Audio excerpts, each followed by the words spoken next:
અમદાવાદ શહેરમાં ચકચારી હત્યાના બનાવનો ગણતરીના કલાકોમાં ભેદ ઉકેલી પોલીસે ઝડપી કામગીરીનું ઉત્તમ ઉદાહરણ પૂરું પાડ્યું છે.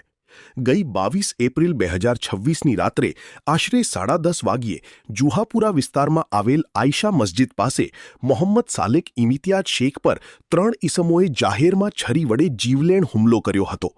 ગંભીર રીતે ઘાયલ થયેલા સાલેકનું મોત નીપજ્યું હતું. આ બનાવ પાછળનું કારણ સોશિયલ મીડિયા, ખાસ કરીને ઇન્સ્ટાગ્રામ પર થયેલી પોસ્ટને લઈને ઊભી થયેલી અદાવત હોવાનું સામે આવ્યું છે. ઘટનાની ગંભીરતા સમજી અમદાવાદ શહેરના પોલીસ કમિશનર તથા સંયુક્ત પોલીસ કમિશનરે તાત્કાલિક કાર્યવાહી કરવા સૂચનાઓ આપી હતી. જેના અનુસંધાને ઝોન 7ના ડીસીપી શિવમ વર્માની માર્ગદર્શન હેઠળ એલસીબી ટીમ અને વેજલપુર પોલીસ સ્ટેશનની ટીમોએ સંયુક્ત રીતે તપાસ શરૂ કરી હતી. તપાસ દરમિયાન મળેલી ખાનગી બાતમીના આધારે મુખ્ય આરોપી રેહાન ખાન ઉર્ફે 500 વય 19 વર્ષને વેજલપુર વિસ્તારમાંથી પકડી પાડવામાં આવ્યો છે. સાથે જ હત્યામાં ઉપયોગમાં લેવાયેલી છરી પૂરી પાડનાર એક કિશોરને પણ કાયદાની ઝપેટમાં લેવામાં આવ્યો છે.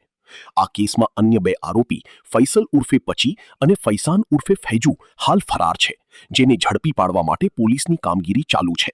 મૃતક મોહમ્મદ સાલેક જુહાપુરાના રહેવાસી હતા. ઉલ્લેખનીય છે કે માત્ર થોડા કલાકોમાં આ ગંભીર હત્યાકાંડનો ભેદ ઉકેલી પોલીસે પોતાની સતર્કતા અને ટીમ વર્કનો ઉત્તમ પરિચય આપ્યો છે. એમ એવું છે, ગઈકાલે રાત્રે 10:30 વાગે જુહાપુરાનું આયશા મસ્જિદ છે ત્યાં બનાવ બનેલો હતો. ફરિયાદી છે તાહિર ઇમ્તિયાજ અલી શેખ અને જે મરણજનાર છે એનો ભાઈ છે મોહમ્મદ સાલિક કરીને. બનાવ એવું છે કે મોહમ્મદ સાલિક છે એ જે આયશા મસ્જિદ છે ત્યાં પોતે 10:30 વાગ્યાની આસપાસ હાજર હતો. એ વખતે એણે આરોપીઓ જે છે રેહાન ઉર્ફે 500, પચી અને ફૈઝાન ઉર્ફે ફૈઝ એની સાથે મારામારી થયેલી હતી. એ વખતે એણે ફોન કરીને મિત્ર છે કાસિફ આસિફ અલી શેખ એને ફોન કરીને કીધું કે અહીંયા મારી સાથે મારામારી કરે છે, તું આવી જા.